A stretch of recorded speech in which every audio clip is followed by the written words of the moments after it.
So, Can you start, sir? हाँ शुभांगी जी, हाँ now Yes, we sir. can start. Yes, sir. Good evening and warm welcome to all of you. I am Shubhangi Amble, a research student, Faculty of Commerce, Dr. Babasaheb Ambedkar, Marathwada University, Chhatrapati Sambhajinagar, Maharashtra.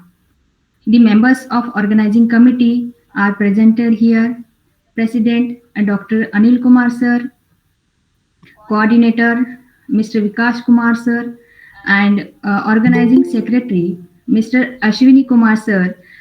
These all are from Indira Gandhi Tribal University, Amarkantak, Madhya Pradesh. And and convener of lecture is Jayshree ma'am, who is research scholar, Central University, Sikkim. As we know, we all are come here on this platform for attending lectures on various topics. So, today's lecture topic is Structure of Academic Writing in Social Science Research. This topic is very important to all of us. So, today's guest speaker is Professor H. Srikanth sir, who is from Department of Political Science, Northeastern Hill University, Shillong, Meghalaya. Welcome, sir. Now, I invite Vikash sir for welcome speech. Vikash sir, over to you, Okay, please. thank you so much, uh, uh, Subhangi ji. First of all, I would like to uh, congratulate the all executive committee members of the Indian Research Scholars Association who has taken a very good initiative. I would like to welcome uh, to the Dr. Anil Kumar sir. Sir has accepted our invitation, and so I would like to welcome to Dr. Anil Kumar sir. Sir has accepted our invitation for chair this lecture series. I would like to welcome in the depth of my heart and in the core of my heart to Professor Srikanth sir. Uh, Sir has selected very good topic that's a very relevant for the research scholars and in the for the academic persons. I would like to welcome the co-convener of this lecture series to Jayshree ji, to Shubhangi Amble ji, who is a research scholar of Ambedkar University, Maharashtra. And I would like to welcome the co-convener of this lecture series to Jayshree ji, who is a research scholar at Central University, Sikkim, and organizing secretary Ashwani Kumar ji, research scholar, also he is also from my university. And again, I would like to welcome the all participants who has taken their valuable time and join this lecture series. So I will not take the much and more time. So again, I would like to invite Subhangi for the further proceeding. Thank you, Subhangi. Thank you, sir. Now I invite Jayshree ma'am for giving a brief introduction of the guest. Please, Jayshree ma'am. Okay, ma'am. A very good evening and welcome to all the participants present here.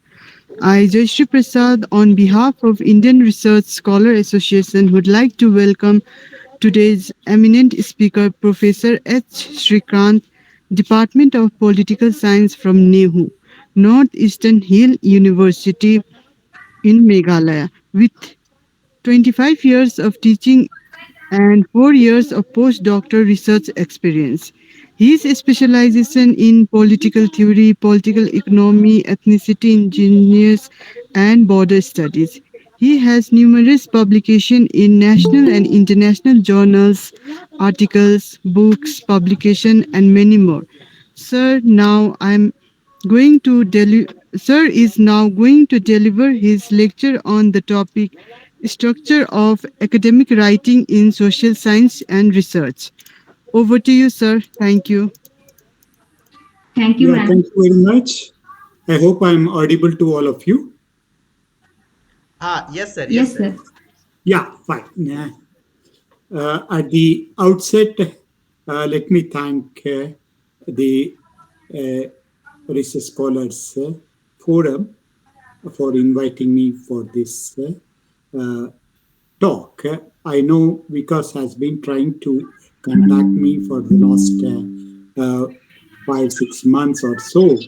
I was busy writing a book, so I told him to wait till I complete the book.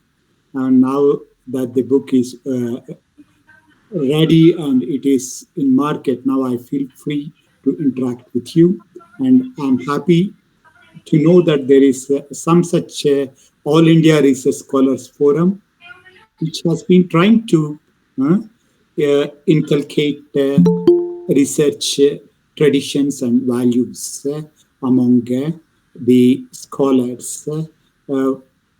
And I have been seeing your different kinds of talks which you have organized, and pleased to know. And I hope this tradition continues. So today the topic that I chose is it's not about any kind of research methodology per se, but it is about academic writing. Hmm? Academic writing.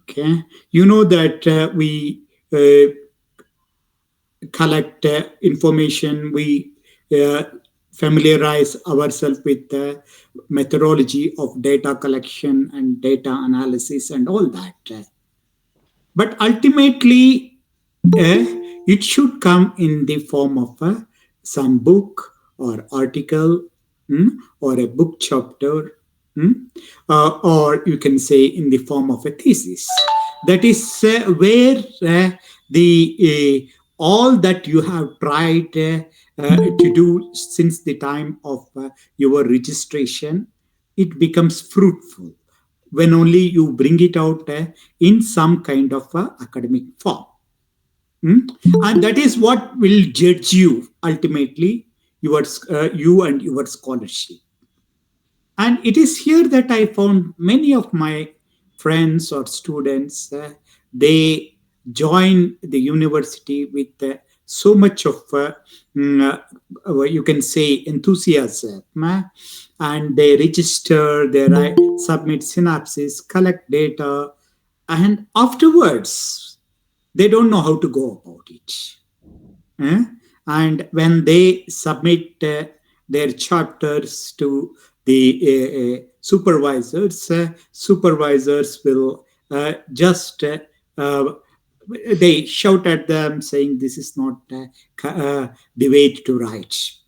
Of course, we also, as supervisors, find it very difficult, not because the scholars do not know the subject, but because the way they write is something which is not expected of. Uh, There is sometimes you know the subject, you have the enough of data, but you do not know how to present it. So that is where many of these people fail, and ultimately they will not be in position to submit a thesis, or if they write any paper, it doesn't get accepted by the you can say the conference uh, peoples, or it is not accepted by journals. So keeping that in view, I'm focusing this entire subject, entire talk on the question of how to write. Hmm? But when we say how to write, we are talking about academic writing, not any kind of writing. This academic writing is altogether a different kind of genre. Hmm? Sometimes I know that among you there will be people who write poems, who can write short stories, and you may be very good at that. Huh? But academic writing is not literary writing. Literary writing, sometimes it comes out of your what you can say, your own subjective feelings. You feel something and put it in the form of a poem. Hmm? Or you imagine certain kind of story and come out with certain characters and develop a story or a novel. Huh? But when you say academic writing, it is not like that. So also, some of you think that academic writing is similar to journalist writing in the newspapers. No, again. eh? So journalism, yes, they journalists will talk about what is happening around the world, who met whom, what accident took place, how many people died, and all that. But our academic writing is not just about what happened and when it happened and where it happened. It is much more than that. Hmm? Similarly, I say that sometimes it is not a travelogue. Academic writing is no travelogue. Many people go around the world and say, oh, we have seen this temple here, this beach here, this kind of people here, this kind of recipe here. So you do that. So that kind of thing is there. It has its own charm, but that kind of thing is also not academic writing. So then, what actually is academic writing? We should be clear. Academic writing, whenever we say, again, collection of data is not enough to say that it is something you have a data and present it. That is academic writing. No, much more than that. Collection of data is no doubt necessary, but it is not adequate for writing. It cannot be considered as writing per se. So here it is in that sense we need to know what is this uh, academic writing.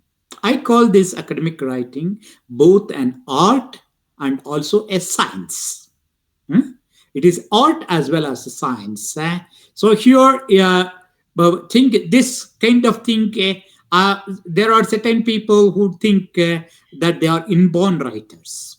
But to be frank, in academic writing, there is nothing called inborn.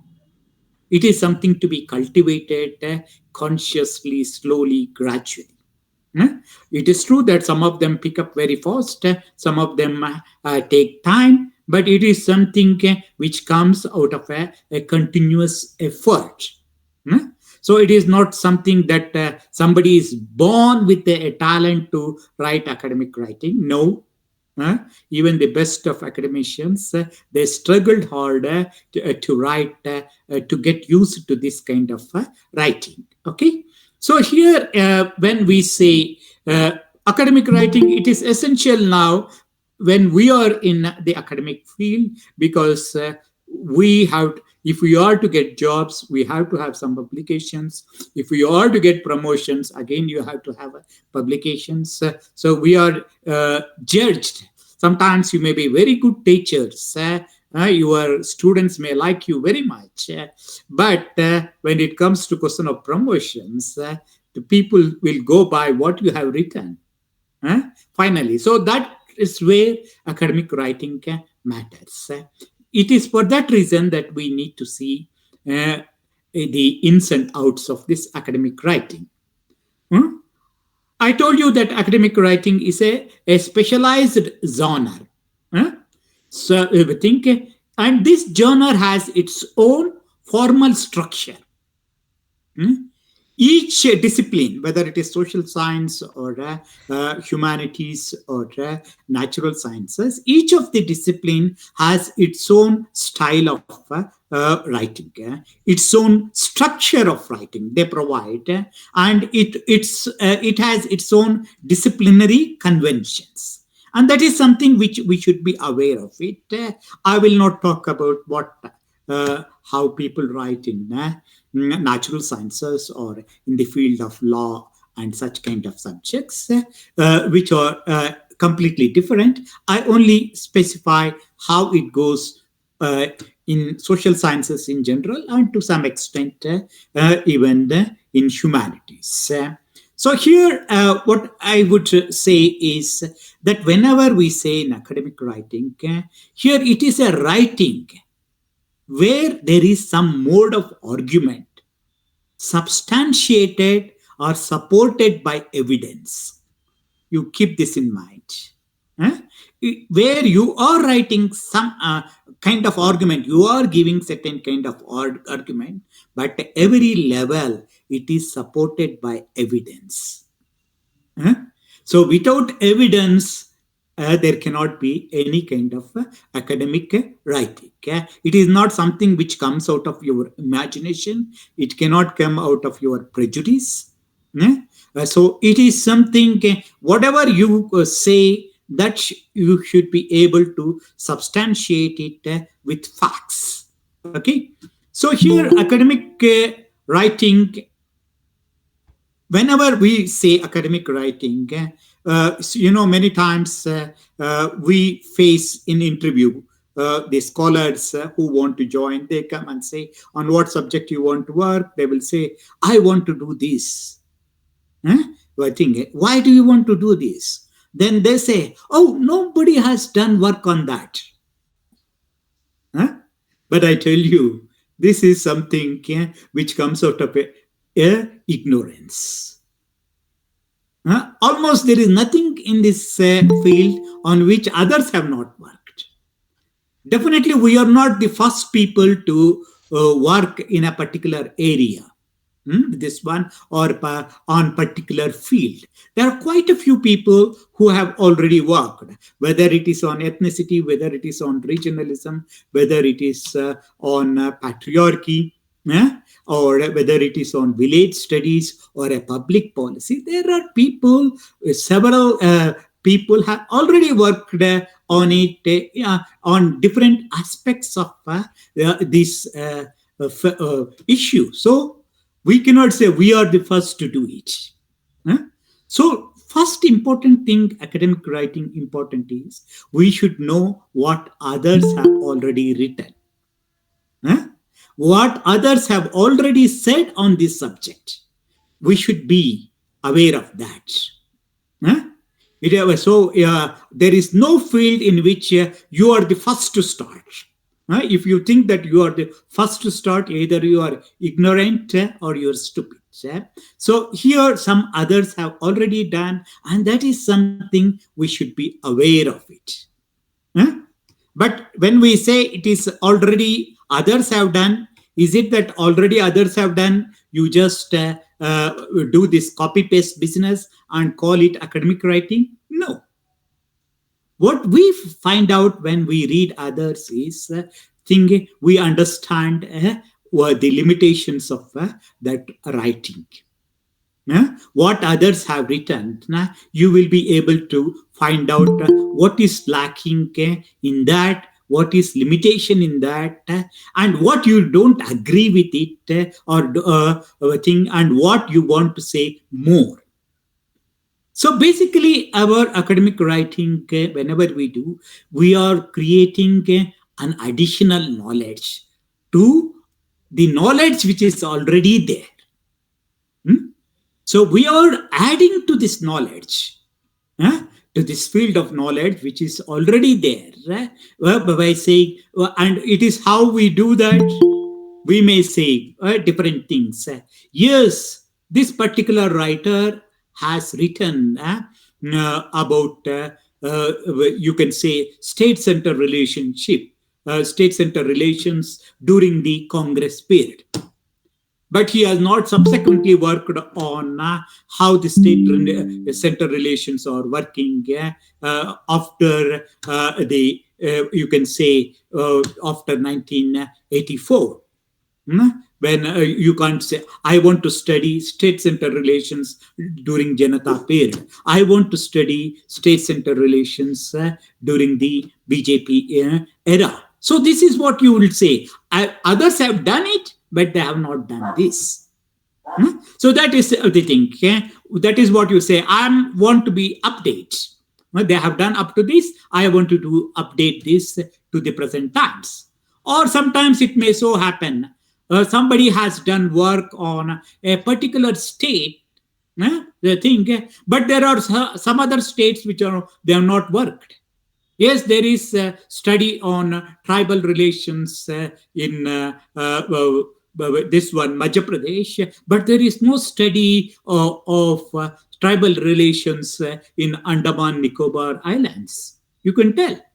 Or there are very limited studies. Hence, I want to work on that. Huh? So you can say that you promote that. Or sometimes you also see that they looked at a particular thing from a particular angle. Say they looked at freedom struggle from a nationalist angle. But I want to look at it from class angle. I want to look at it from a feminist angle. So you can say that. And on that basis, I say I want people have done only this much. Think they looked at it from this perspective, but there is other way of looking at it, and that is what I want to do it. So with that, you go out.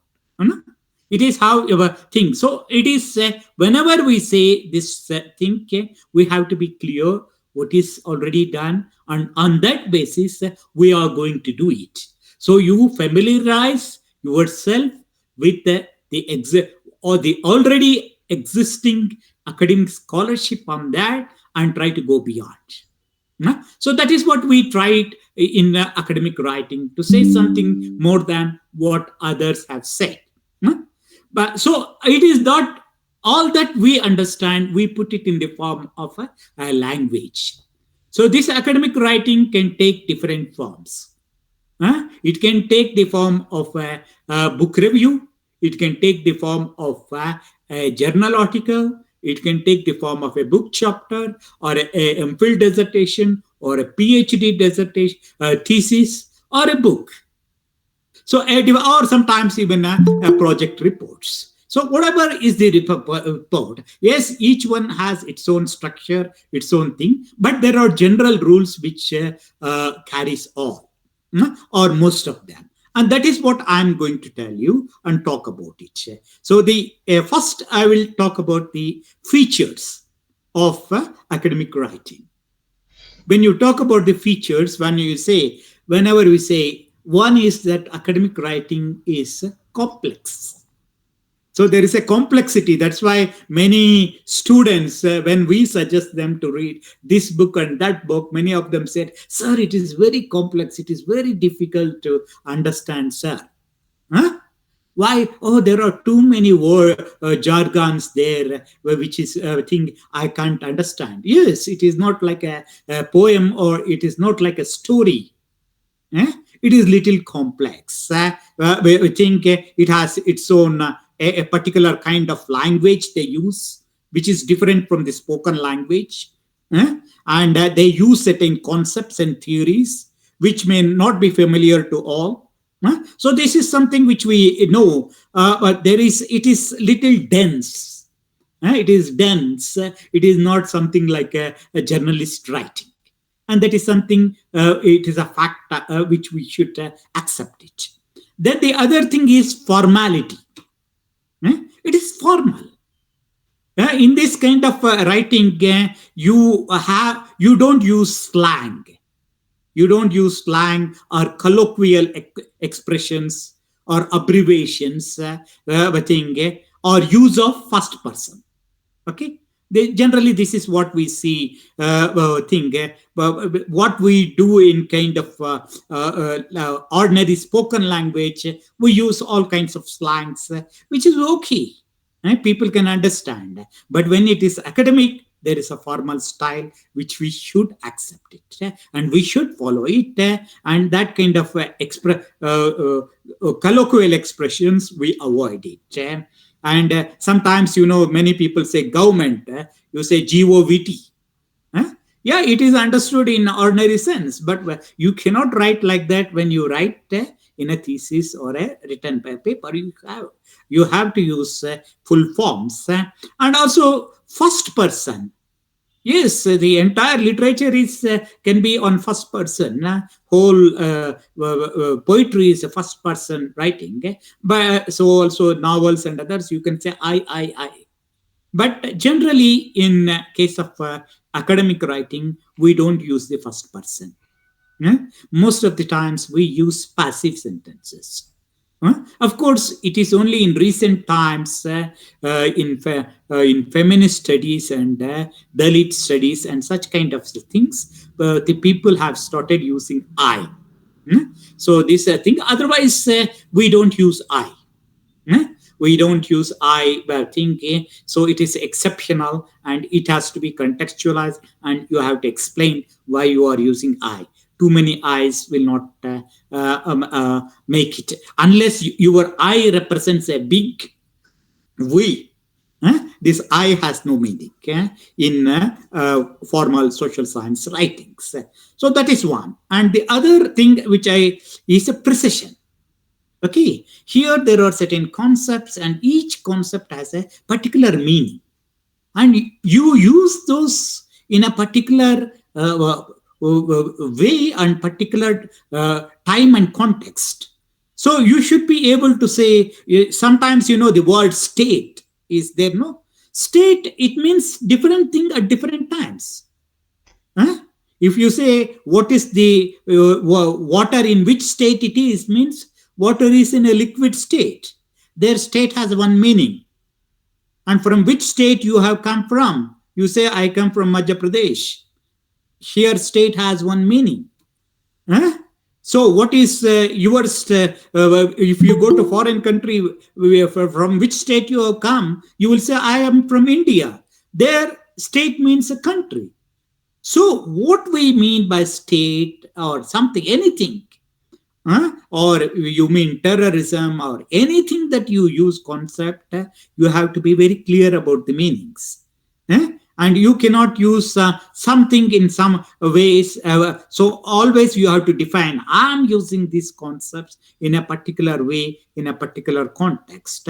And that is how, so that others also understand what you mean by those concepts. And it is also a concept understood in a particular theory. And people should be able to know, hey, yeah, he's looking at it from this theory.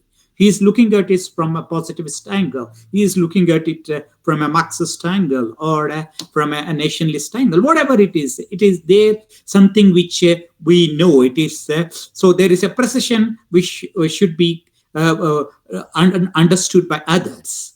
Then the question is objectivity.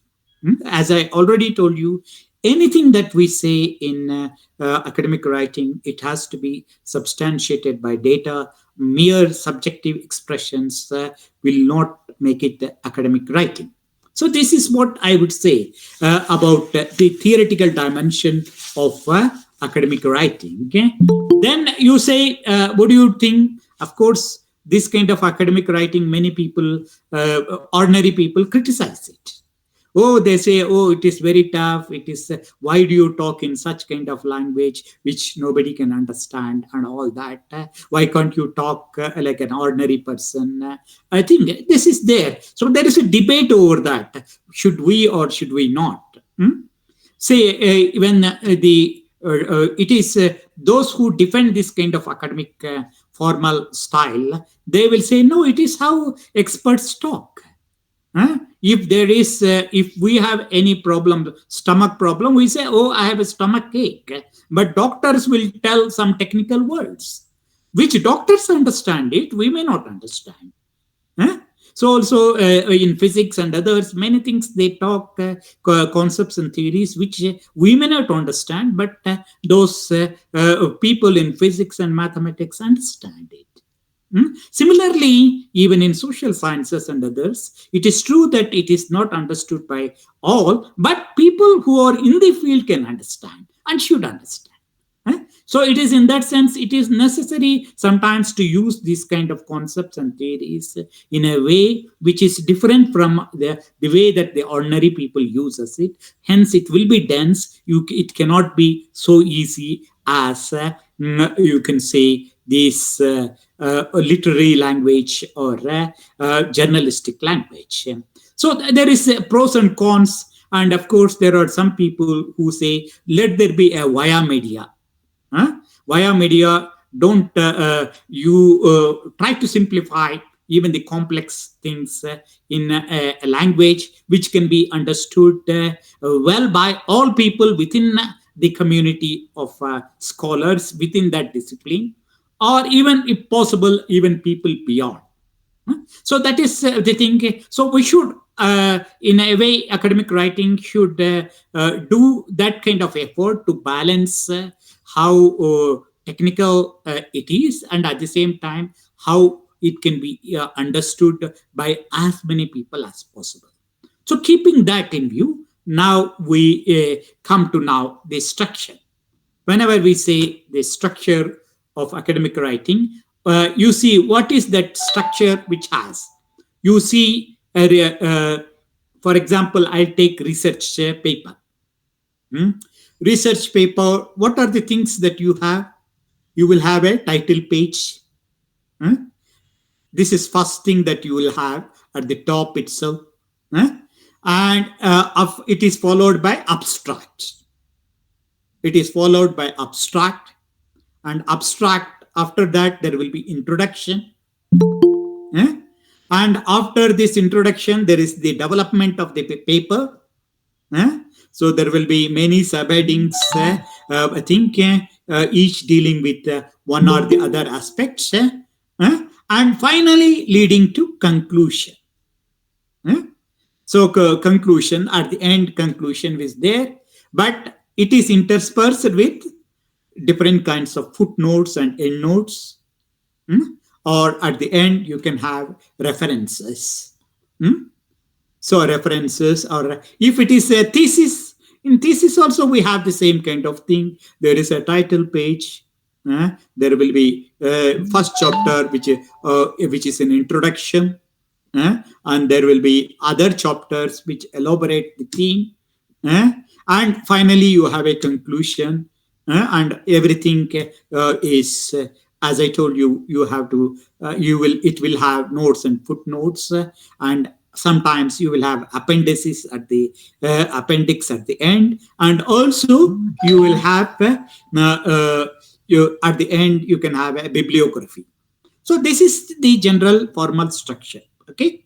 Now, what I want to you to understand is little more about each aspect of it, so that you take care of each and every component of this academic writing.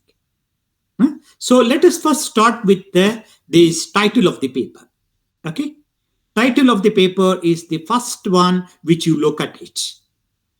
So even when you want to know whether a particular paper is relevant for your research or not, the first thing that you see is the title of the paper. So if you are working on ethnicity, you will look for a paper which deals with the ethnicity. Which, if you are into linguistic politics, you will see something, a paper on language things. So generally, what happens? The title denotes a broad idea. It gives you as to what is going to be the content. Just a minute. I have a guest.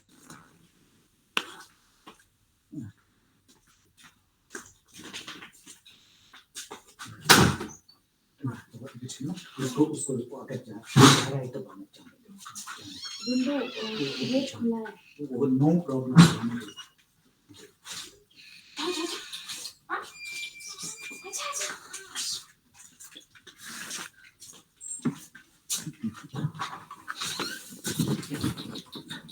Sorry, my dog is around.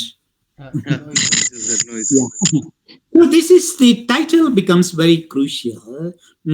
Say, it is on the basis of the title that even when you send a paper for somebody, they will first see the title. On that basis, they will say, oh, whether it is relevant for our this journal or not. They will denote think, and if they find it relevant, they go for that. So title matters. It is like a title. If you have a very it attracts. Huh? Title is not everything, but it is something very important. So here, when we say title, how should be the academic title? Okay, this one is something which we should be clear. One is that the title should be able to convey the gist of the paper. What is that this paper is going to discuss? It should be able to give some kind of the thing. Oh, this is the what is going to be discussed in this paper. That is some idea it should be able to give. When you say academic titles, how should it be? Say if it is our name, you will say Rama, Krishna, Jesus, or something like that. It is there one word. I think yeah, if you see film titles, some of the film titles go, it will be one line, full one things. It's a thing, and sometimes very lyrical kind of things. And I know I'm from South India. Basically, I know one movie. It is titled as I, just I. It is letter I. So, can you keep this title like that when it comes to academic writing? One line, I, you. No, it can't be. It cannot be too small. At the same time, it cannot be too long. It is something which we should be able to decide. I think it should not be. It should be within a limit. Say it is always better if it is one line within printed form. Or if more than that, yes, it can go to second line. Second line, that is what. So it cannot go for 3-4 lines. There maybe sciences it becomes necessary, sometimes they go for that, but in social sciences or humanities it is always good to have the heading within one line or 2 lines at best. So that is what but this things itself, it should be able to convey what you are. So sometimes sometimes it is straightforward, but this word titles or sometimes boring. It doesn't enthuse us. So many times our books, textbooks, people print. They say politics in India, but what is discussed in that is this panchayat raj in a particular village in a particular state. See, you say politics in India, you give a broad title, and in the essence, what you have is a panchayat in a particular village in a particular state. It's a dubious title. So the title of the book and what is the content, they don't match. And politics in India, or I think public administration in India, you will have several books of that title. So that doesn't enthuse. In what way yours is different from others who have the same title? It doesn't enthuse. So it is always better you think of something creative. But thinking, so you see what is it that attracts, and what is the title? It should always depend on what is the content of your writing. What is the content of your research? On that basis, it should come. So there are different forms you can use for the title. Generally, what happens in a research thing is we try to relate 2 or 3 concepts and try to understand their relationships. Okay, in a context. So, say for example, I have some of the titles of my things which are formal titles of my own writings. In EPW, say I wrote a piece called Marxism, Radical Feminism, and Homosexuality. So you are very clear. You are trying to see the relationship between the 3. There is a Marxism, there is radical feminism, and there is a homosexuality.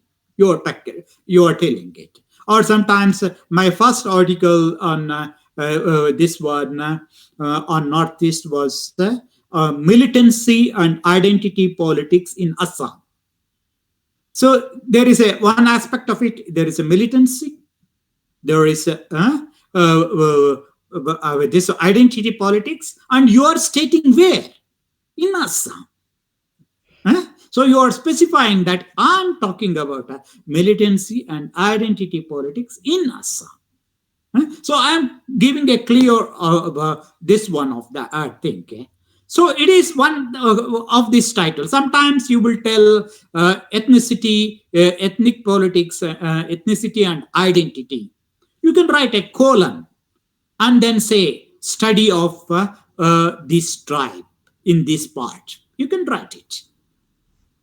So that is a kind of formal kind of thesis. You have to think of that a ordinary kind of titles you can do.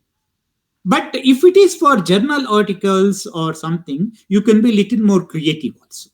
Generally, what happens when you are writing a thesis, they don't allow very creative kind of titles. They want a straightforward formal titles. But if it is a article, you can be creative. For example, I tell you one of some titles of mine or form. It is a statements. Statements. One of these my piece is called "Natural is not always rational." Natural is not always rational. This is the statement. So that is the kind of that is something which attracted so many. What is that he's telling? And there is people read it and people criticized so much on that paper even to this day because the title is something which attracts. So this is one way of telling. Then there is another kind of thing. It can be in the form of a question mark also. Question mark. For example, another paper of mine is in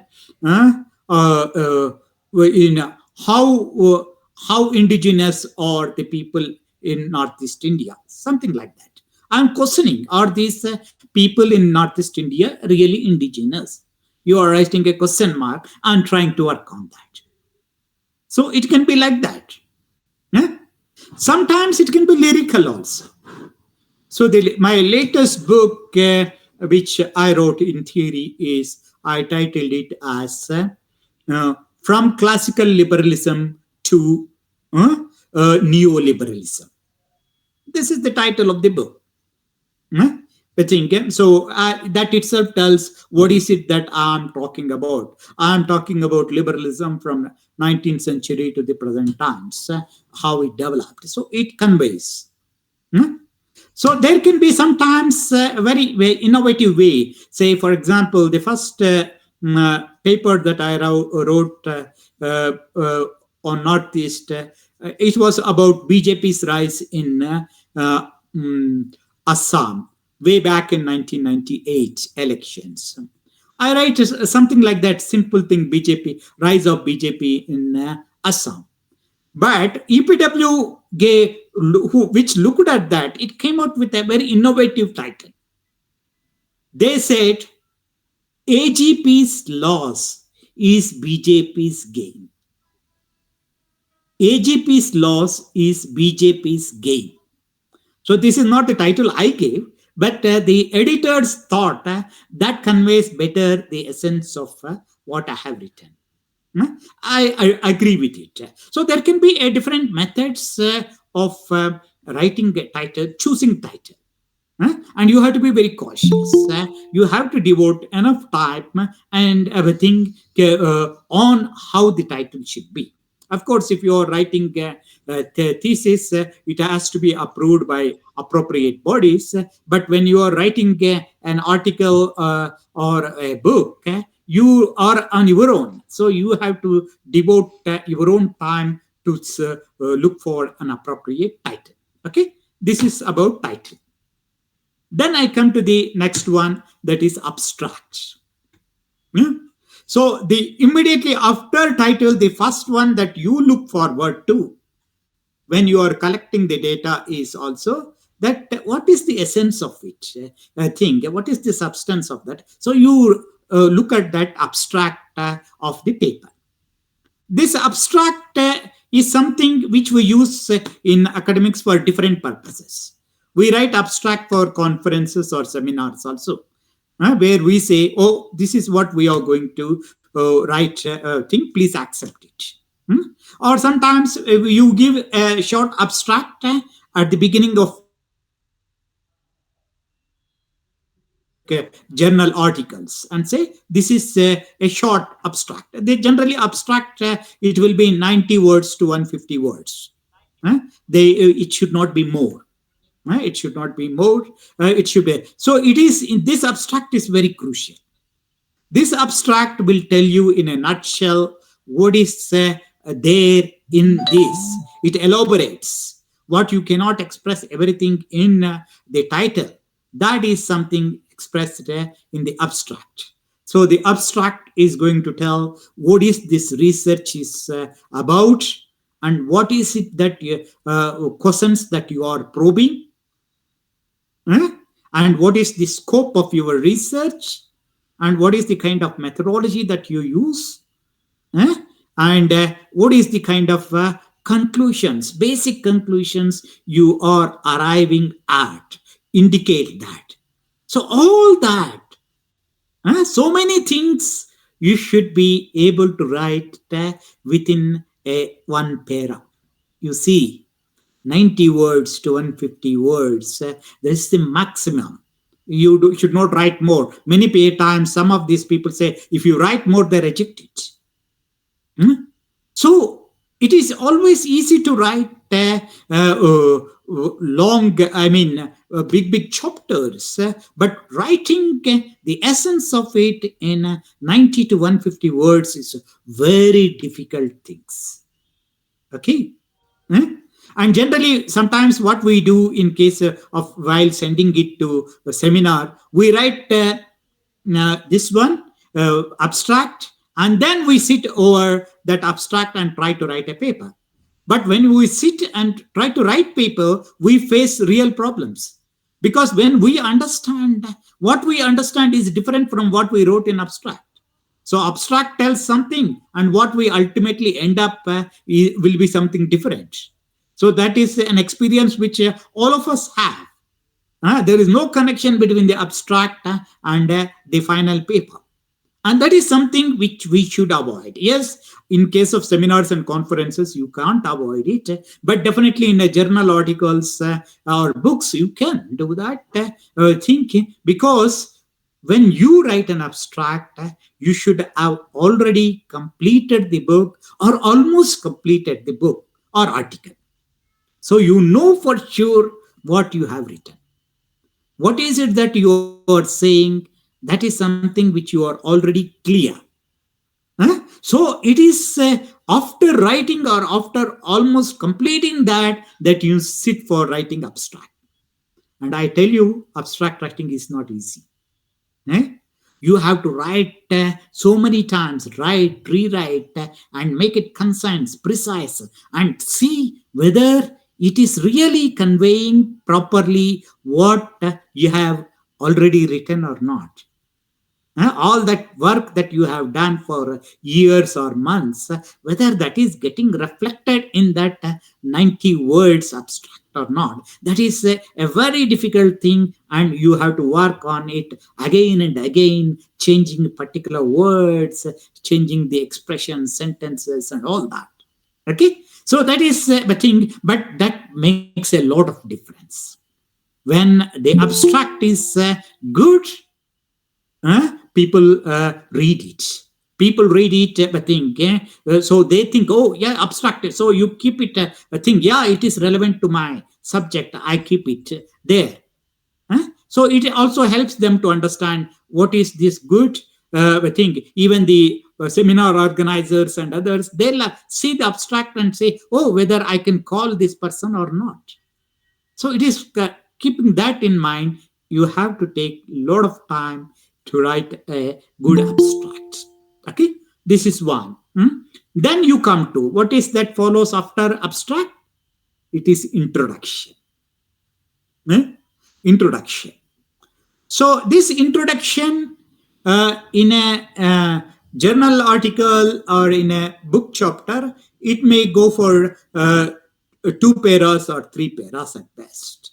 This one. Sometimes it can be only in 1 para. Of course, if it is a thesis, it can introduction itself can be a chapter. That is a different thing. In book also, it can be a chapter. This is there. But in an article, when you are writing it, it is just 2-3 paras. Right? At the most. Even if it is 1 para also, it is fine. But what is that it includes? Sometimes we don't understand the difference between a abstract and introduction. And we compare, we think that it is same.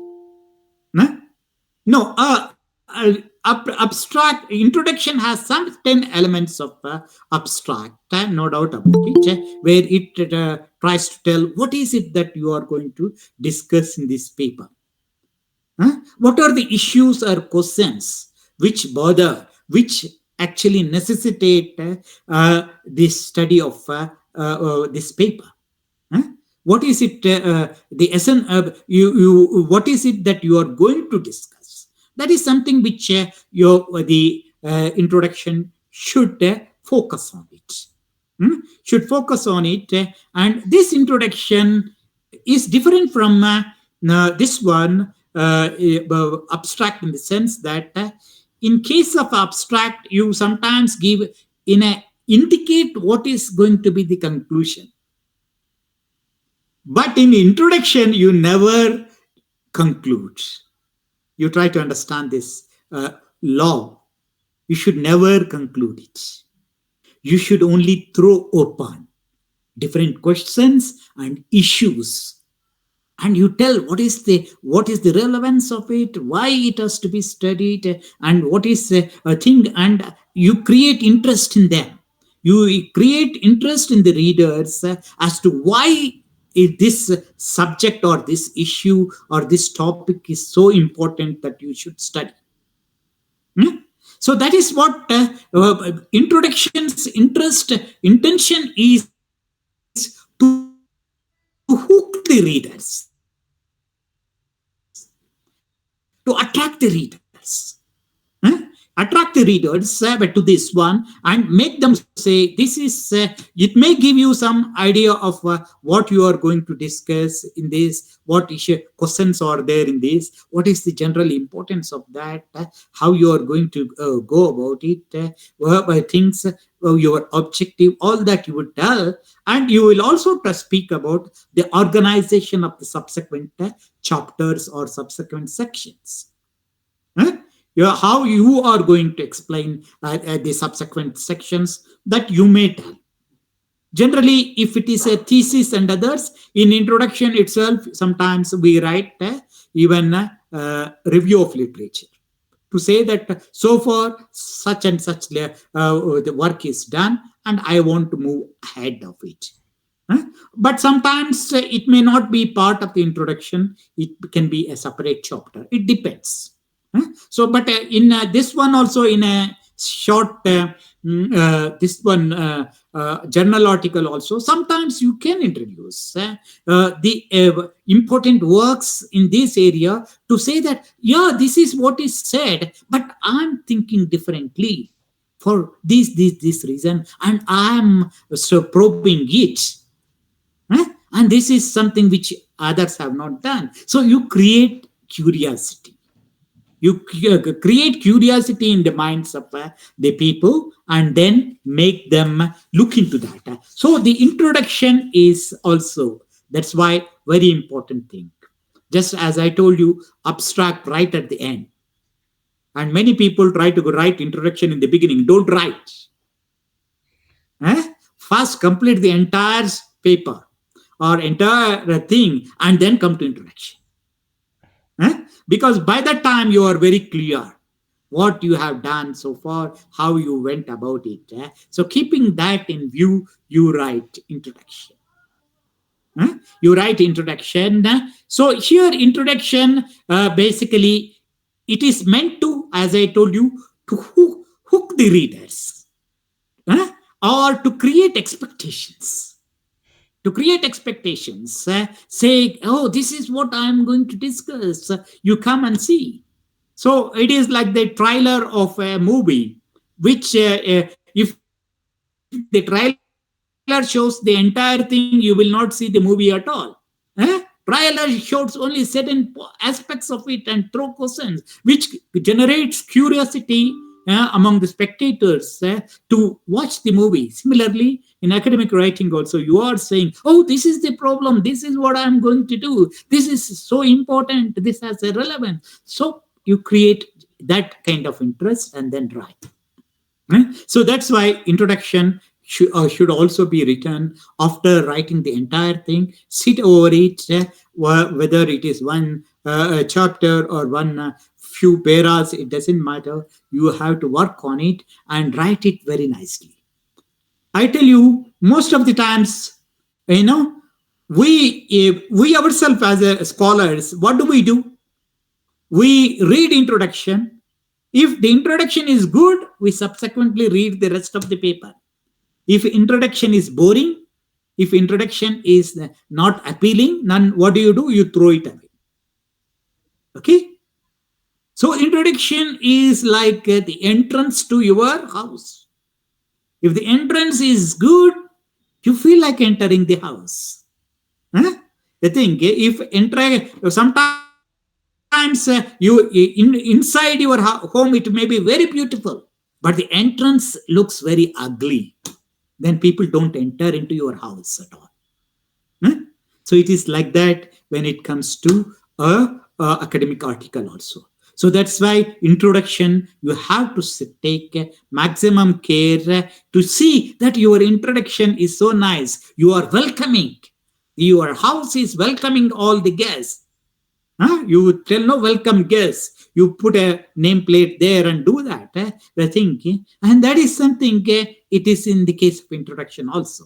So you have to take maximum care when it comes to introduction. So it is in introduction that you are going to say, this is what I am going to discuss in the subsequent sections or chapters. And that is what you are going to discuss next. That is what we call development of the paper. After introduction, where you raise questions, where you specify the methodology, think, and then tell how you are going to organize your paper. Then you go to the development of the paper. And this development of the paper, it is here that you bring together all the data that you have collected from secondary sources and primary sources. You merge them together in a beautiful in a way. You put them one after another. Okay?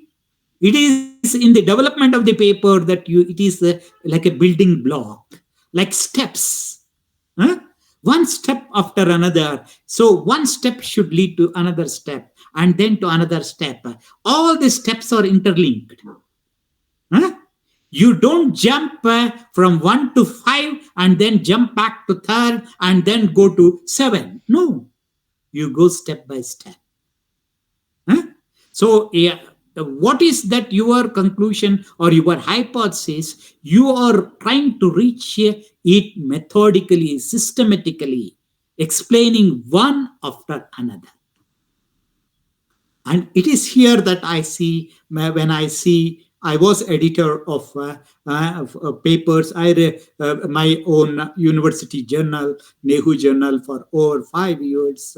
And also I was in the other editorial committees of different journals, where we find a lot of problems when we see the kind of papers which come.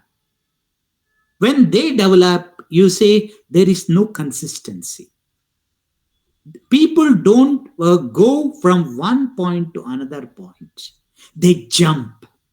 They jump from one point to another point and then come back and then go. There is no consistency at all. See, each section, you give a subtitle, no? You give or a chapter name. And when you give a chapter name, that should focus on that. You should bring together all things related to that particular subject within that chapter or within that section. Don't bring other things. There are other sections for that. So you have to see which is important, which is first, then second, third, fourth, and relate it.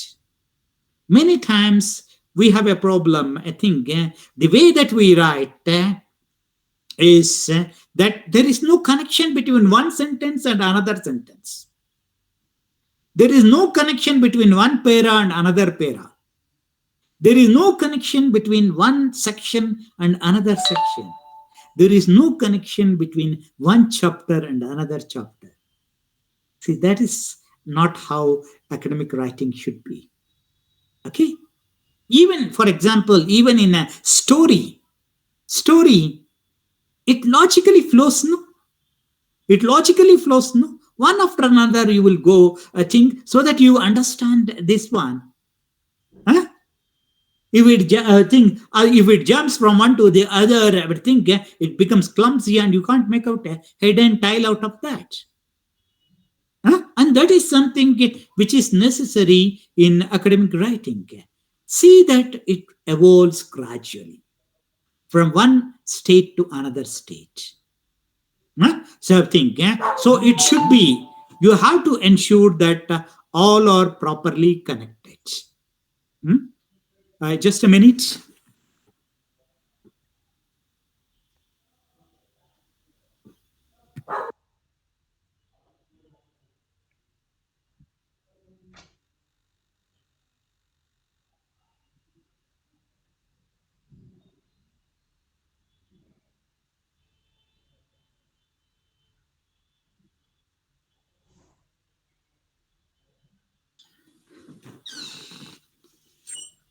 Say, this is where many times we as scholars fail.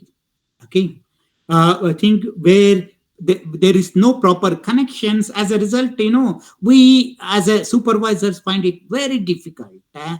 You have some data thing and data you don't know where to put it. Haphazard way of putting it here and there without proper connections. That is something which creates hell of problems and people cannot take it. So supervisors find it very difficult to accept your thesis most of the times because there are you have data but no proper connection, no proper way of writing. Of course, another problem that all of us have is the language. So sometimes we know the subject, but we are supposed to write in English. Yes, some people, some universities allow it to be written in their own mother tongues, but still the practice is that it is in English. And English is not our language, so many of them, I think, find it very difficult to express themselves in a proper English. But what to do? If you have to reach out, to a larger audience, then you have to master this language. You have to master this language. You have to be able to express in simple English. If not, you don't need to be this one, a literary person writing in bombastic language, English thing, but you should be able to write in a flawless English and express your views in a very simple, logical manner. So that is very important thing. There is no way. Your teachers are not teaching you English. Your supervisors are there to correct, to see whether your understanding of the subject is right or wrong, and correct it. But if they are to correct your grammar, English or sentences, that becomes too much. And that is where you have to make an extra effort. You have to make an extra effort. I think, yes, some of you have a good background, so you may know language, but some of you may not have that background, so you have to make an extra effort to see that you are able to express in a simple English. You don't need any bombastic language. Sometimes you go for such kind of bombastic words and language which is unnecessary. Sometimes you don't understand. You just lift it from some other places or some other people and put it as your own. And that is, that is dangerous and it may go against you. So, in a simple way, understand it and put it in a language. And now there are quite a few apps which have come which can correct your English.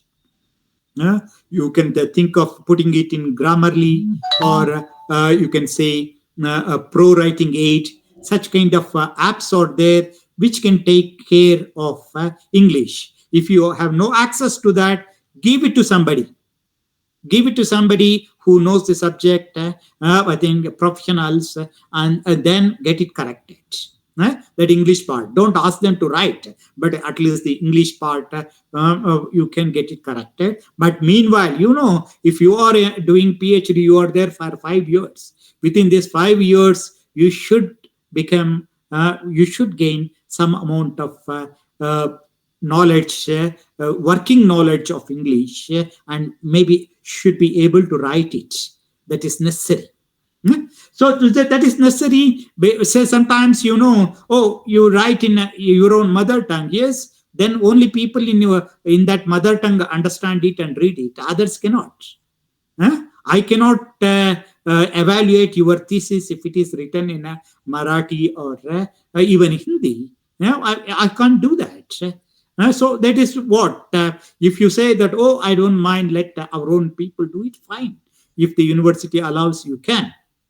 But I also tell you, it is not just language. Many times there is a problem in our mind. It is not just that you don't know English. Many people who know English also cannot write well. They can speak well, but they cannot write well. Because there is a difference between speaking and writing. Very few people who can speak and also write. Because speaking, writing means something which is there in head. It should come from here, here, here, and from hand it should come out. And something happens in between. What is there in head and what comes out in your fingers, there is something which goes in between, and it doesn't really reflect what you have in mind. So writing is a skill. Writing is a skill. So sometimes you say, oh, that is what I said, but that is not what is written. You have something in mind, but something other thing is written there. What is there in your mind is not expressed in what you have written. And that is something which we should work on it. So it is, one is language question and other is a mind question. So it is mind, a logical thinking is very necessary. Where you have to think, is my one sentence what I have written, is it properly linked to the next sentence or not? Sometimes this sentence and this sentence has no link at all. You are putting different kinds of things side by side. No, that can't be. So there should be a logical thinking which one should develop, and that is something which should flow. Like a river. River originates in mountain, okay, like a small streams. And from there it jumps, it becomes streams, and it becomes a small river, and gradually it moves to plains and become a mighty river. And in throughout in the process, it is never, link is not, link doesn't disappear. There is a flow. There is a proper link. What is the water that starts from this one, where Ganges start, from there to where it flows into the ocean, there is a link. And that link is something which we should understand. It should be there when you write an article or a thesis or a book. There is a proper flow, everything is connected. So here in this development of this thing, you use your data in the different forms.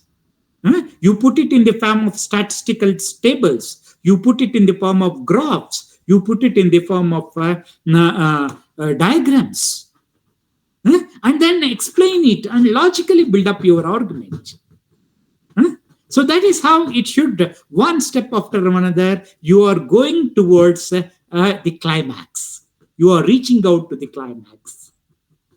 And that is what that entire work of what all you collected through secondary work or primary work, field data, all that should be integrated properly and then flow.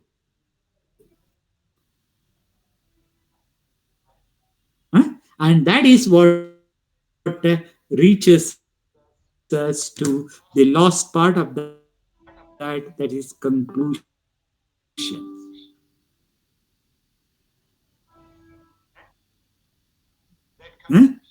That conclusion. So this development this development may take a few sections. You may use if it is an article, you may write 3 4 subheadings. Or if it is a thesis or a book, you write chapters. And then come to that. And finally, you come to the conclusion.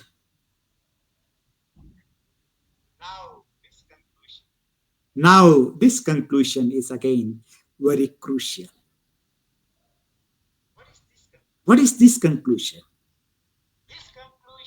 This conclusion is something which tells in a way the summary of what all you have done. You will tell this is what the subject is. I have taken it. These are the questions I raised. And this is what I found out. You summarize that. But that summary is not enough. You go beyond the summary and then say, this is, yes, all these things from that, I can decipher that this is what the reality is. This is what I think is the truth. This is how a issue has to be understood.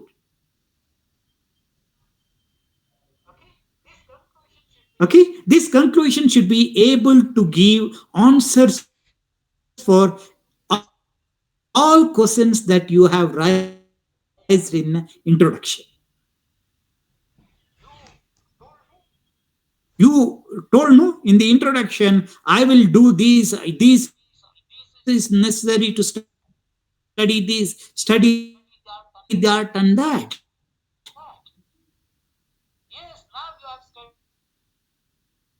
Yes, now you have studied. Now you tell us at the conclusion.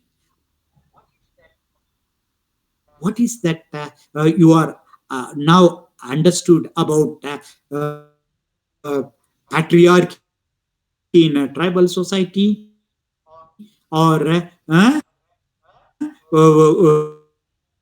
federalism in BJP's era or the US policy towards Palestine, whatever it is. What is that finally you have come to that you have to tell? Of course, that also should tell. Sometimes, we will go with many kinds of things. Initially, we say we will do this and that. Maybe that you are not able to do that. If you are not able to do that, you have to tell, yes, I am not able to do this particular thing. I have not looked into that.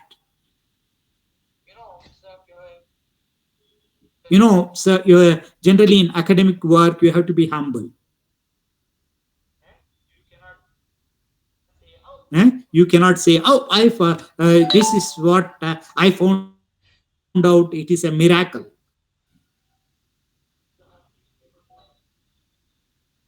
You have to be able to understand that what you say can be refuted very soon by somebody else.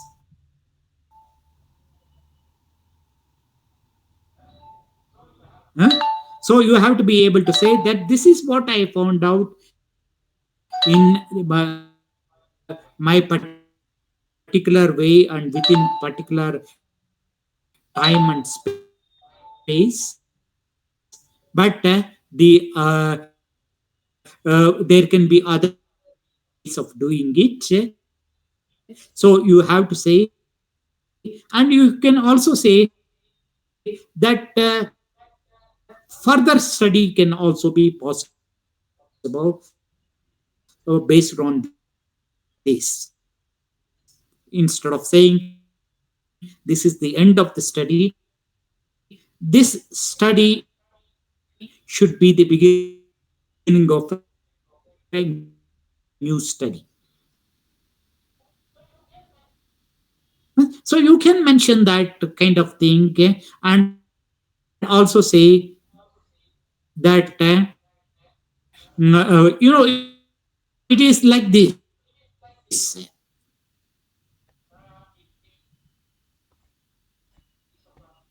In case of I'm a South Indian thing, for us, you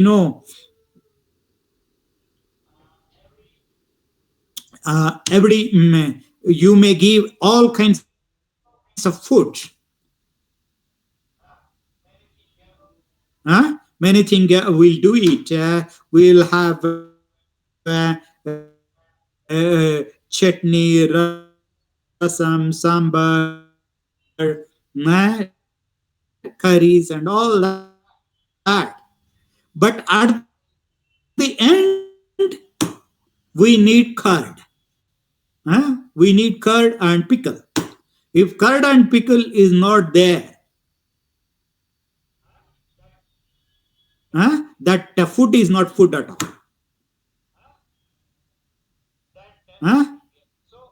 That thing. So only when we eat that curd and with pickle, then we say, oh, very fine, brave.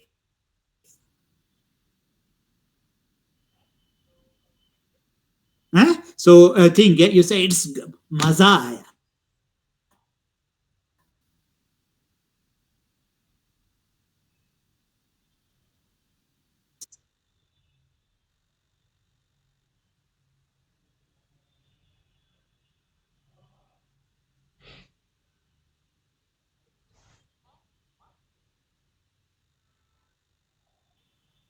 So that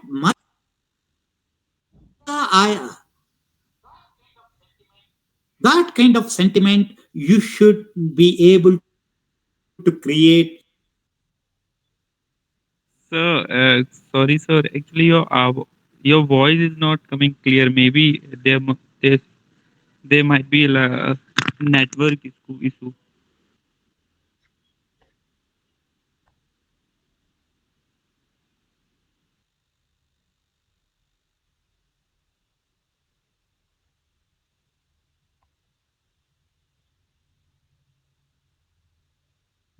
Hello, sir.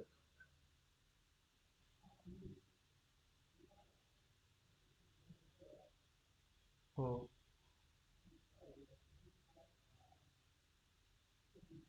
Shubhangi ji. Yes, sir. Thank you so much, sir. Sir told how academic writing is different from other writings and features and structures of academic writing elaboratively. Now, I would like to request to Dr. Anil Kumar sir Excuse for me, Shubhangi presidential ma'am, address. just Shubhangi ma'am, I request you please just stop. Let us sir ended up what. Yes, yes. Okay, okay. Uh, sir, you are mute. Sir, you are mute, sir. Please unmute yourself, Srikanth sir. Sir, please unmute yourself, Srikanth sir. Can you listen us, sir? Sir, please, please unmute yourself, sir. Sir, you are mute. Kindly unmute first.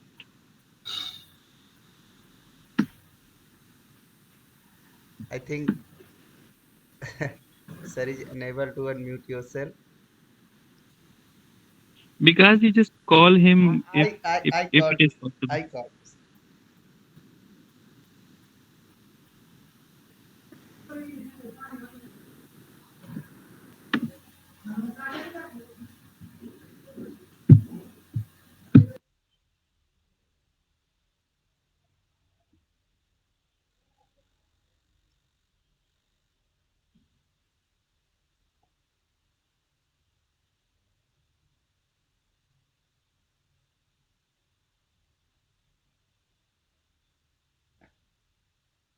Subhangi ji,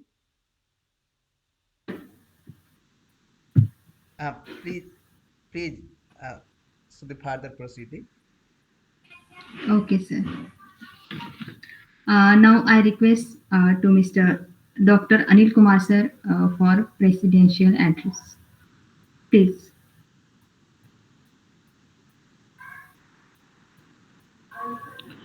Hello, Dr. Anil Vikash. Kumar sir, are you there? Yes, please, please. Sir is yes, yes. I'm there here. Vikas, I think Professor Srikanth is still trying to speak something. Yes, sir. Has he not ended up? I, I, I called to him, but okay. Srikanth sir had called me in WhatsApp. Hmm. Yes, sir.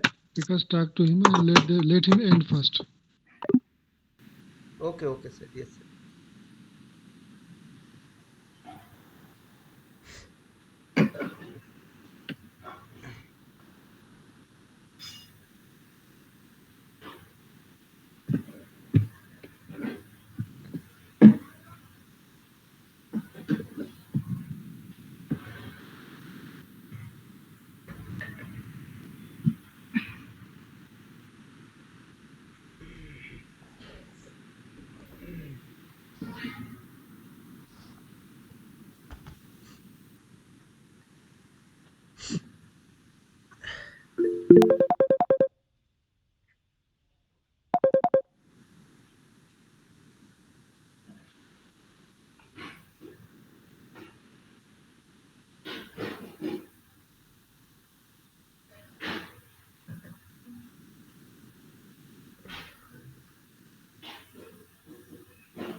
Yes, sir.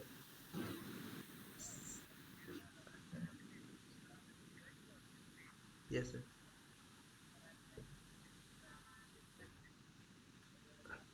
Yes, sir. So, sir, we can take the opinion of the Dr. Anil Kumar, sir. Now, this.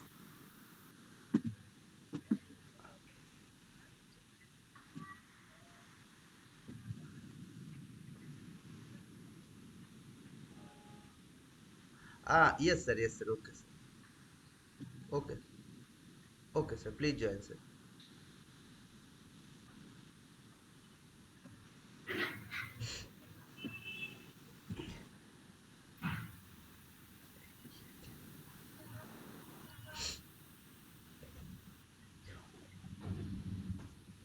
Because sir, you are also mute. I mean, you're from your side.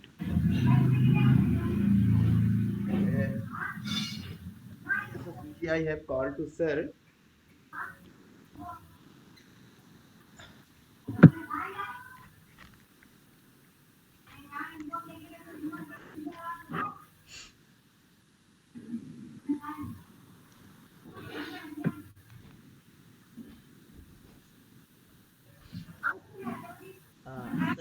Sir, yes, sir. Sir, now, sir, please unmute yourself, sir. Yeah, I'm very sorry. There is some problem with the system. I hope uh, it didn't come in the way of discussion. So I'm just coming to, I know that I'm taking time. I will come to the last part of it. So this technical part, which I was telling, I want you to take care, because in many times our academic work gets rejected because you have not properly done these citations and references in the way that it has to be done. So that is something which so they can be rejected on technical grounds. So you have to take care. There is no way. It is a very boring exercise, no doubt, but it is a must that you have to follow that. So that is one. Of course, if it is a thesis, you will also have. You can also have appendices. Appendices at the end, appendix at the end, where you can give more information, which you could not give it in the text because it comes in the way of your argument. It may be distraction. That's why you can give in appendix different kinds of further elaboration. It can be a statistical data, it can be a photo, or it can be a graph. So those things you can put it in appendix. That is okay. Then there is a bibliography. Okay, this is what you can give elaborate bibliography, which includes not only the books or readings which you have done, but also that which are related.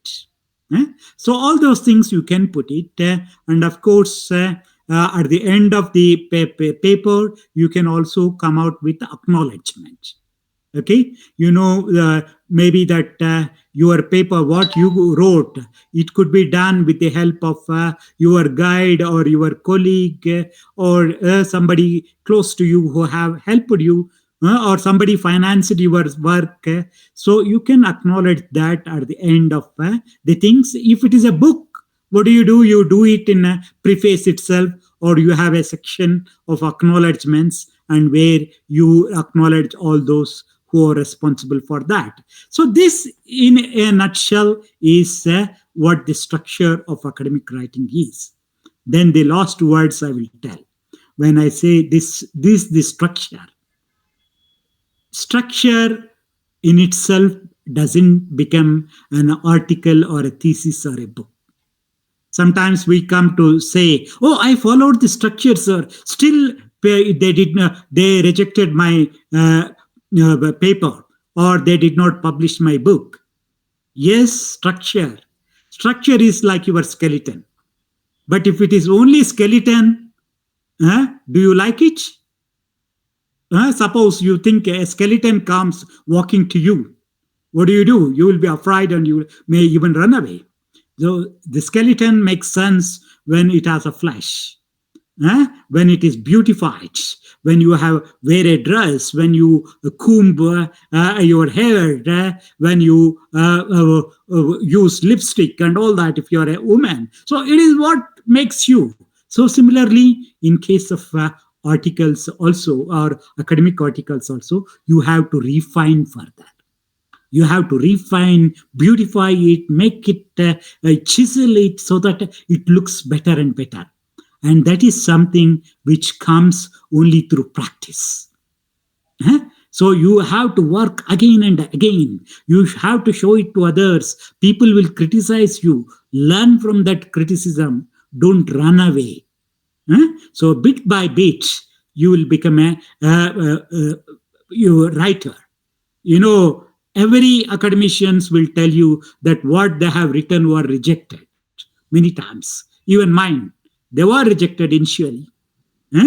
It is, I think, so we have to be very cautious. We have to be, I think that we have to say, there is, if somebody has rejected you, sometimes we try to say, oh, they rejected because they don't like my caste. They belong to this ideology, that ideology. No, it is not. Most of the times, all those people look for a good books. If somebody has rejected, there must be a reason. And you have to probe, without any bias, look towards our own weakness, and then come to this understanding, and rectify our mistakes, so that we can write better. Okay, so it is practice makes man perfect. That is what we said, no? So that is true even in case of academic writing. I stop it here. Thank you very much for patiently listening to me describe, uh, dis- uh, in spite of these disruptions. Thank you very much. Thank you, sir. Thank you, sir. So I Thank think, you so sir, much, sir. after the Anil sir lecture, we will be take the questions, sir. So I Yeah, hope yeah, that, you're welcome. yes, sir. Okay, sir. I listen to you. Vikas, Yes, Vikas, I think it will be very appropriate if questions are taken just now, because scholars have listened, and if they have some queries, so it can be answered by Professor sir. Okay, so So because and I also think I think we should take the question, all the question at a one time, and sir yes. can answer that in rather than questioning one by one. okay. Okay, so respected participants, now session is open. If you have any query, any doubts regarding the structure of the academic writing in social science research, so you can ask directly to sir, and you can also write your question in chat box. Anybody have any? Hello. Yes. Yes, Vikas sir, am I audible? Yes, sir, Mita madam. Yes, sir, Mita madam. Yeah, there's a bit of problem regarding the data, so I'm sorry I can't switch on my video. Oh, I have question for Srikanth sir. Yeah, man. Am I? Yeah, Yes, you are yes, sir. audible, audible. Yes, sir. So, regarding primary survey, I'm talking about PhD thesis. So, in primary survey, we always mention when we are taking the interview, and writing the answers and all that, at the top we write that we are not going to disclose your identity when we will analyze it later, and we don't disclose also in primary survey. So, but this is the so that is one part. The other thing is, say we, other than primary survey, if I have qualitative analysis also, where I take interviews of renowned people, and my thesis is related to economics of organic and inorganic agriculture, a comparative study of rice cultivation in the Konkan belt of Maharashtra. I live in Mumbai. So here I will be taking surveys in, primary survey will be in respect of farmers and organic and inorganic, and there are other surveys of consumers who buy organic food and those who don't buy and all that. But for the qualitative part, I will also be interviewing renowned people in this area, say environmentalists who believe in organic practices, and say research scientists and other people. So even renowned farmers who have a big name in this area of organic agriculture. So here, can I? Am I supposed to give their names when I'm writing my thesis, and the qualitative part? Uh, I will be interviewing them and writing the detail. Yes. So my Yeah, question is here. I am supposed to name the people and their designation and other things, sir. yeah, I understood that. I understood that. So let me listen to others. Yeah, Yes, because sir. you said I have to respond at the end. Should I respond now or respond at the end? So this is Ashwani Kumar. I'm economics department from IGNTU. So just small query, like I am having nowadays. Like there's so many software in that is prevailing in academics, Eh, and some people are taking the help from them. And sometimes I feel that I am unable to run these software.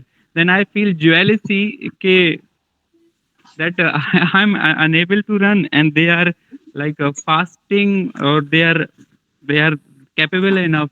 So how should I like go beyond this fear, or should I because like necessarily knew these software, or I can work on in other way in writing Okay. especially. Okay. Thank you. Anyone want to ask? Sir, two participants have written your question to chat box. First is Yeah. Tonaya Bharadwaj. You, BD Jani sir, you want to ask something? Yes, sir. I wanted to know Yeah. sometimes the journal which will have little or no impact factor, but still that is good of importance, such as like ASME journal in the mechanical engineering. So that journal will bring value when you published in that journal. So whether we have to focus to the impact factor of journal or the value they made in the field of research. Thank you, sir. Okay. Anyone? Next, anyone? Tonaya Bharadwaj ji, you want to ask directly, otherwise I will be read your question. Tonaya Bharadwaj ji, can you listen us? Uh, Sir, Tonaya want to ask how important is it to mention the geographical area of the research in an article title? I am read again, sir. How important is it to mention the geographical area of research in an article title? The second Nice. question has asked by the Preeti Kapoor. She want to Hmm. ask if we are prepare our research paper related with the our thesis, and we use that data in our thesis, I will come under the self plagiarism. Then what should be done? Okay. I think I have five questions. Yes, sir. Let me Yes, sir. Now first enough time. answer. Yes, sir. Okay. The first is about the mentioning of the names. Okay. Here, generally in thesis or in any research, if it is a question of your survey includes hundreds of people, okay, hundreds of people your survey and do that, so you cannot mention all their names. It is impossible. But you are taking interview with select people, I think then their names you know. Hmm? So whether their names can be used or not, it depends on the kind of research you are doing. Say, for example, you are doing a study on domestic violence, and you are taking the data from the wives, I think, who are victims of domestic violence, and they tell you with confidence, thinking that you will not reveal. Okay, so such kind of things, when they have told you or given you the information, trusting you that you will not reveal it to anybody, it is your duty to see that you don't reveal their names. Huh? Because they will be in danger if you tell the names. So also you are talking about village politics, you are working on that. So there may be people who tell, oh, this landlord does like that, this MLA does like that. People will tell you all that in confidence, but if you let their names known to everybody, then that landlord or MLA will beat and kill them. So you have to, there is an ethics involved in it, but there are certain aspects where no such danger is there. Say the kind of things which you are telling about farmers, they may not mind telling some aspect, technical aspects of it, how you are growing a crop. They may not mind telling that, but they may mind when it comes to question of telling whether they took a loan, whether somebody has forced them to do this and that, such kind of delicate topics. So we have to be very choosy, and we have to take the permission of the concerned people. You have to tell them, can I quote you while telling that? If they said okay, you can. Huh? So that is what you have to use your own discretion while telling that. Of course, in case of experts and other things, you can mention the names. You are talking to this expert agroeconomist or agroscientist. In their interview, what they told, you don't mind quoting that, and they also don't mind. Huh? But it can't be when the one whom you interviewed is a probable victim. So we need to avoid that.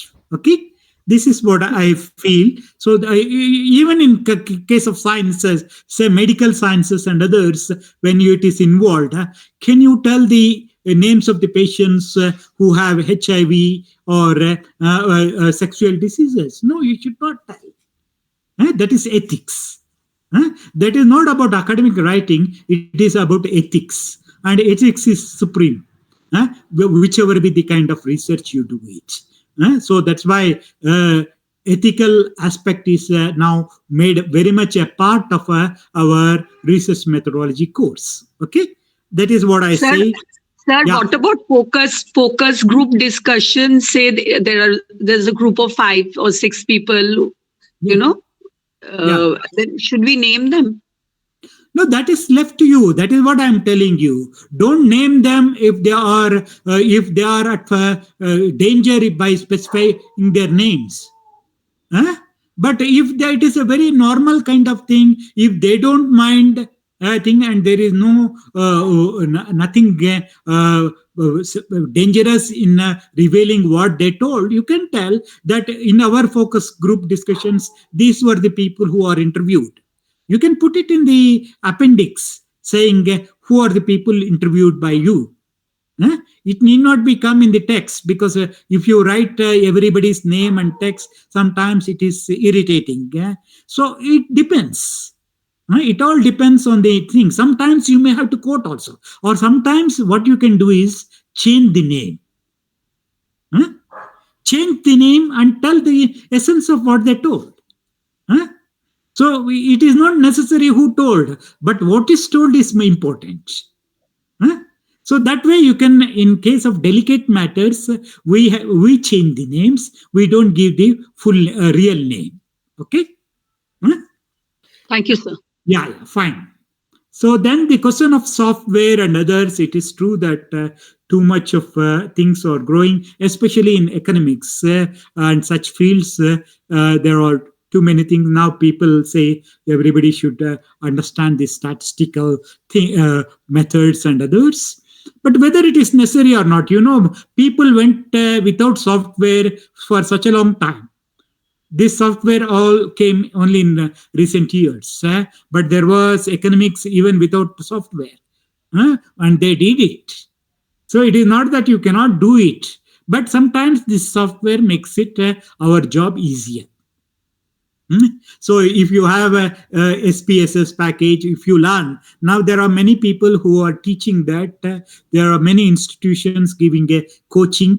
You can go and learn from them to the extent it is necessary. You can, or sometimes you may not need everything. You only know a particular thing. Then go to that particular field and say, this is what I want. Please take out that information and give it to me. They will give for a price. So you can use that. It is not necessary that you have to master everything, but you should be able to know what you want. Just as you say, we use many things. We go to the experts and take their help. So sometimes some of us may not be even knowing this how to bring you operate the computer. So we may take the computer specialist to do that. Just that way, you can take the help of even software if you need it. Huh? It is not that your thesis will be depend on the software you use, but sometimes software makes your work easier. So if that helps you, you should take it. You should take so it is not necessary that you have to become a master of everything. I do not know. If you ask me to teach SPSS package, I cannot teach, but I know people who do SPSS, so I can go to them and I can give that data to them and ask them to take out what I want. So that is something which you can also do. So mastering that software good enough, it may be useful not only now, even in future. Okay, that is what I tell you. Then the question of journals with impact factors. Yes, this journal with impact factor, it all counts for when you want a promotion, when you want a job and other things. But it is not that everybody will be able to publish in a journal with high impact factor in the very beginning. Huh? So there is nothing wrong, right? In a very ordinary journals, not substandard journals, but there are journals which are reasonably good. I think they may not have impact factor, but they may be recognized by UGC, or they may be, even if it is not recognized, sometimes to start with it. To start with it, you can go for peer reviewed journals and try there. So gradually you will improve. So it is not that at one level itself you will come to this one, the impact factor journals, you can publish it. It may not be possible. Sometimes if you tag with your own supervisors and then come out, maybe it is possible. But for many it is difficult. So you have to, it takes some time. So it is good if you can publish it at a very early age in an impact factor. But I was told these days some of these journals take money and publish it, even those with impact factor. You can buy it also. But I don't want or encourage such things, kind of thing, because that there is ethics involved in it. We need to go, let us go step by step. Let us learn and master it and gradually publish it. I am not for shortcut methods in academics. That is what I say. Then the other thing is on geographical area of the research. It all depends on, I think, if what you are doing is on a particular geographical area of thing which is specific. Okay, specific, which is completely different from the rest, then you have to say you are working on agriculture in the Himalayan region. It is very different from agriculture in the plain areas. So it makes sense to say agriculture in the Himalayan region. It makes sense to say patriarchy in a tribal society. Because in tribal society, we presuppose, oh, it is not in tribal society in Arunachal Pradesh. You are telling it. So there it makes sense. It say where you are saying that geography, this geography and that geography is different. Hence, I am taking up. But there may be certain times it doesn't matter geography is same here or there. Say, for example, you are studying electoral politics in Andhra Pradesh, and there is not difference between one district and another district. So at that time, you don't need to say geography. But if it is necessary. So whether it is to be specified or not specified, it all depends on the kind of research you are doing. You are the best judge to know whether you need to specify the geography or not. Anyway, you cannot take up any research. Can you say, I want to work on women in the world? It doesn't make any sense. Women in the world, So you will say which country, which state, which woman. So they say you cannot do that. So you have to come down to a particular woman in a particular area. So it makes sense to say specify so that people also understand. Oh, this is about Meghalaya woman. It is about Andhra woman. It is about Kashmiri woman. It is about Muslim woman. Okay, in this particular area.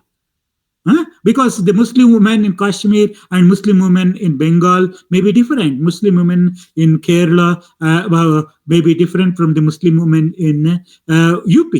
So at that time, you need to specify geographical area also so that people make sense of it.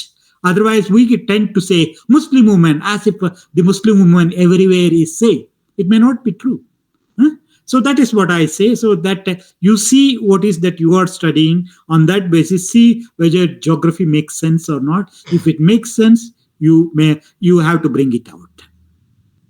Then when it comes to thesis, what all you have written in thesis, you can write, you can come out with a book, you can come out with the journal articles or book chapters. There is absolutely no problem. You only mention that it has come out of your thesis. At the end of it, you say that this is a part of my thesis and accept it. So there is nothing which stops you from coming out with any kind of academic article from your thesis. But once you write, once you come out with an article, you publish it in the form of a book or in the form of an article, and then again quoting that, this one, again taking the same passages from that and putting it in as if you are doing for the first time, then that is wrong. That becomes plagiarism. So we need to understand this. Self-plagiarism means what is already published, you are taking it out. You are again publishing it in a different form without mentioning the fact that it is already there in some other article written by you. But from thesis to this, you can do it. So you have to do. I don't think people even want you to do that. People ask you to do that. They say that publish your thesis. That is what they say. Of course, you cannot publish in the same form. You have to change it in the book form. So that is absolutely agreed. It is not self-plagiarism. Okay? Is that all right? Are there any questions more? Sir, one more thing. If an article is published and if a portion is taken from that article for the thesis or a chapter, is that allowed? You can do that, but mention that you have taken from some others. You don't write it as if it is your own. Many of my article is published. Okay. One article is published, written by me, and if I take that article for my thesis, for a chapter of the thesis. No, you can't take the full. Okay, you can take a part. You cannot say the entire this one becomes the chapter of your thesis. That becomes a problem. Generally, the method is that yes, while writing also you can let there be some difference. The whole article cannot become a chapter like that. So there should be. You can, when we do a thesis, we collect data, so much of data. All data cannot be used. So a part of that data, you may use it to bring it in the form of article. That is fine. That you can develop into this. You can use it, but only a small portions of that. But the entire thing, when it is done, sometimes there is a problem. People may say. That's why it is always better. Don't write it exactly that way. Okay. Yeah, there must be some difference. Now, there must be some difference, some parts of it, not just the way that you are thinking of writing a chapter. You make a little different and write it, and then a part of it you can use it in your thesis, but after saying that, citing your own source. Okay? But if it is exactly that, some may criticize. Thank you, sir. So now I call to Shubhangi ji. Yes, sir. Thank you so much, sir, for clearing queries regarding structure of academic writing. Thank you so much. Now, I request to Dr. Anil Kumar, sir, for a presidential address. Please, sir. Thank you. And Srikanth sir, Dr. Anil sir is from my university. Mm. Yes, sir. He is my Sir, teacher. good evening. No, from which university?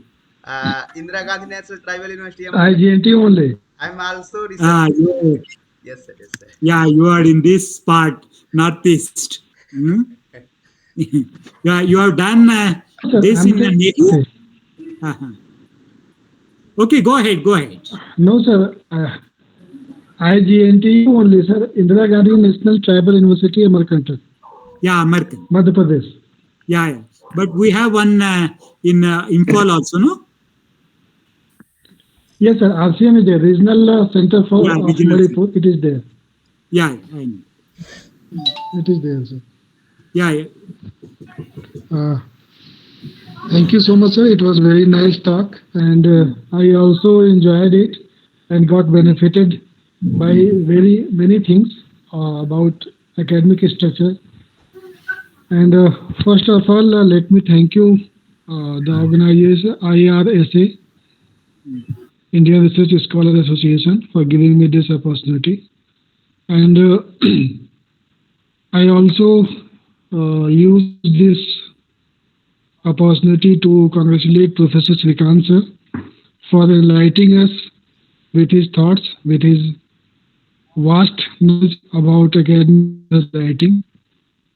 And I'm sure, sir, the students also have got benefited by your lecture, by your elaborative lecture with suitable examples and citing different perspectives, different no, uh, different areas that you highlighted, that what can be, and also you highlighted various on-field experiences, that what actual problems are there when a scholar tries to write a academic research paper or thesis or any report or any project. So I'm sure that all have benefited, including me. I'm also associate professor only, learning many. I have to learn many things. And most importantly, sir, I want to say that you highlighted that the research writing is actually learned. It's not inborn. It's not something that a student get by birth. They may be talented, but practice only makes them perfect. So that is most important thing for me also. And this reminds me of one most important hesitation of scholars sending paper to very reputed journals and very reputed publications. They think, normally they think that when I'll be prepared, when I'll uh, having well, I'll write good paper only, then only I'll send to the reputed publishers. And that is actually a kind of hindrance before the academicians as well as scholars. And by your lecture, it is again no reinforced that it's a kind of first jump in the pool and then learn how to swim. So that is what is most important for me. Another thing is that the structure which sir has discussed is not very rigid, especially in body part or the development of paper. What words are mentioned, the term, the development of paper. Normally on the internet is mentioned as body part of research paper. So body part has very much flexibility. It's up to the writer or the scholar that what kind of headings, subheadings, what kind of ratio they want to put into. So that much flexibility is there. Of course, a skeleton is important. Skeleton is very important. It is somewhat rigid, but putting in the content is very much up to the scholar or the academician. So That's that also is very important. And third part is that content and relevancy of content according to the different context. That is more important for us, for the writers, that without attending diverse perspective, different context, and finding out or taking out the relevant content from those context for our paper, that is also is very important. And if we are unable to understand that what content is relevant for us in our context, for our research purpose or for our research paper, then there will be a problem of relevancy, and of course the flow and the logic of the paper will be hitherto. So this thing also, the content and context is very important for us. And lastly, I would say that the logical flow according to context. And last thing is the reference. Reference also, whenever we see the research papers published by scholars or many academicians, even books also, referencing is very weak, especially in Indian academia. Referencing is very poor. So that also needs to be focused by scholars as well as academicians also. And referencing style we may choose. Sometimes it is mentioned by the publisher of journal or books, and sometimes it has to be chosen by the writers or academicians. So referencing is also most important part, but because that is the only part of your paper that authenticates your academic uh, caliber, that what content, what kind of caliber you have, what kind of argument you have, what kind of the homework you have done for writing this paper. So that is also very important. So with these few observations, I would again congratulate Professor Srikanth sir for enriching our knowledge and for guiding us, for giving us confidence that we can also write very good papers in future in guidance, under the guidance of Professor Srikanth sir. And Yeah, again, I would congratulate and offer my best wishes to the IRSA for organizing such an event. And I have some one proposal to IRSA, that diversify your this choosing of topics. So that will be, and that will be more inclusive. And if it is contemporary, so it is also, it will be beneficial for us. So thank you, Vikas. Thank you, Professor Srikanth sir, and yeah, all the thank you. participants. Thank you all. Thank you. Thank you so much, sir. Now I invite Ashwini Kumar sir for giving vote of thanks. Ashwini Kumar sir. Thank you very much, Jayshree ji. Sir, this is Ashwani Kumar, and on behalf of Indian Research Scholar Association, I would like a big thanks to our speaker, Professor Srikanth sir. Sir separated his time and enlightened us with a very beautiful lecture. So, thank you very much. And I would also express my gratitude to Dr. Anil sir. Thank you very much, sir. हमारे साथ जुड़े रहने के लिए sir 2 घंटे. And I will also express thanks to my uh, coordinator Vikash ji and the co-coordinator Jayshree ji and co-convenor of this lecture of Shubhangi madam. Thank you very much हमारे साथ जुड़ने के लिए.